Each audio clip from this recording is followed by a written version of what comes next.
So yeah, and that was, I think what happens is if you're going to sell a quack product, you try to identify problems that people are kind of embarrassed about, so they're less likely to go to their doctor. They'll buy it out of the back of a magazine, and then if it doesn't work, they're not going to complain about it. They're not going to sue you. But these were not just marketed for that. They were marketed for colds. They were marketed for obesity, for constipation, for insanity. That was a big one, trying to cure insanity. So yeah, it becomes a health fad. How long did this go on for? Well, it pretty much fizzled out in the 30s, largely because one particularly prominent and wealthy individual could afford to poison himself very thoroughly by drinking these radium drinks every day. And ultimately, his facial bones started to dissolve. His teeth fell out. He had like holes between his sinuses and his mouth. This is actually what happened as well to a group of workers who were painting radium paint onto watch dials, which is actually a more well-known part of this history. A lot of young women were hired to paint radium onto watch dials. Not just watch dials, they put them onto all kinds of products. Look at these images. Oh. You can see it up here. Called radium jaw. Jaw necrosis. Oh, my God. So this went on. Look at that one guy with his lower jaw is just gone on the second row. Yeah. Oh, so this, oh, my God. Yikes. Yeah, so radium. This went on for 20 years? Well, yes. I mean, the industry got going in the mid-19-teens. This one man I was just talking about died in the early 30s, got lots of press, and that helped the health fad part of it go away.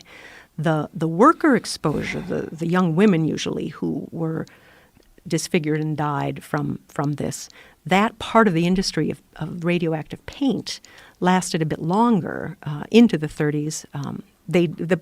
When they began, they taught these women, and young women, they might have been 15 when they got hired, they taught them to make a nice sharp point on their paintbrush with their lips and tongue.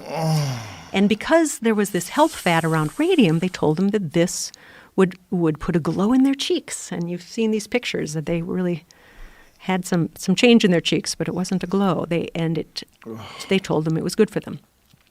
And so a lot of them, not all of them, not everybody died, which made it easier for the industry to actually blame them. And later the industry would say that these people with these horrendous disfiguring diseases, that they were suffering from a pre-existing condition, that this was somehow not the fault of radium, that they had hired cripples and other people who weren't super strong because this was easy work. And when they got sick, everybody blamed them, and they were being punished for their generosity of hiring these folks in the first place. And by the way, these women had radioactive breath at this point. So it's not like there was any doubt that they had radium lodged in their bones. What is radioactive breath? It means they're exhaling radon. So this was measurable? Yeah. Oh, Christ. Even by the standards of the time. Oh, my God. Yeah. Now, one thing about the radium industry is, denials like that, blaming the victim, are appalling. But one of the things we did see is that the leaders of that industry, including the guy who invented that radioactive paint and including Joseph Flannery, died. And certainly the inventor of the paint died because of radium exposure. His teeth had fallen out.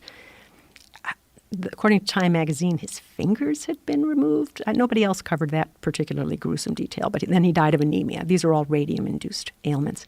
Joseph Flannery, the guy who launched Standard Chemical, well, he had this great idea that he had all this radioactive waste, right? So he hired a botanist to find out if it could be a fertilizer. And then they published a report that you should, spread radioactive waste on your food crops because it's great. He actually had him spread waste on his own garden, and then 6 years later, Flannery died. And the industry didn't mention this, but his birth certificate, which I managed to dig up, mentioned that he had a contributing factor in his death of anemia, which is something that radium exposure causes. You mean death certificate? Is that what you meant? Oh, I'm sorry. Yes, death certificate. You said birth certificate. certificate. Right. His death certificate. Thank you. He had anemia, and if he believed his own clinic, his own sales pitch, he probably drank more rhenium to treat his anemia. Oh, God. So he did die. So in these two characters, at least we have people believing what they said enough to actually kill themselves as well as other people. So it seems again that there's this human characteristic, that this tendency. You start making money, you start justifying. You want to keep that money coming in, so you start justifying your actions, manipulating the facts, and just continuing to push out whatever it is that you're doing that's allowing you to earn this profit. Yeah. Well, and one of the reasons I talk about Joe Flannery is that he's I think a really good example of a certain kind of person that we celebrate because they invent things and they make things happen and they build businesses, the founders of industry. And we know from psychological studies that, well, let me back up. There's a model when you think about how the mind works that governs a lot of this research, that we've got a going system and a stopping system, an approach system and an inhibition system. One of the things that activates the approach system is power. And if you have an active approach system, you are focused on your goal. You're focused on reward. Meanwhile, the powerless are focused. The inhibition part of the mind is more triggered by powerlessness, and you're more focused on risk. So if you're focused on reward, you're not focused so much on risk. You're not focused so much on consequence for other people. And so, of course, that gets you hailed as a visionary. And Joseph Flannery was hailed as a visionary. And he did, he was bold. He was inventive. He worked hard. He built a business. He just didn't ask, should we actually feed this cell-killing radioactive substance that fuses into people's bones permanently to people without any evidence of safety? Or should we just go for it and see how it works? And so, that I think is troubling in the sense that you've got industry leaders who fit a certain psychological profile who rise to the tops of their industries precisely because they are reward-focused. But if they are not balanced out by other people whose job it is to say, what about the risks? What about the consequences? What could go wrong here? You have a recipe for disaster.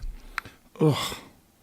And also ignorance at the time. I mean, no one really understood that kind of stuff in terms of what the general public probably didn't really know what radiation could do to you. The general public didn't know at all. And in fact, radioactivity, there was this incredible aura around it. I mean, it was energy, it was stimulation. That's one of the reasons it got used for sexual dysfunction and other sorts of treatments. Guys? Yeah, we don't know. And that's the problem. I mean, with the case of a lot, yeah, me too.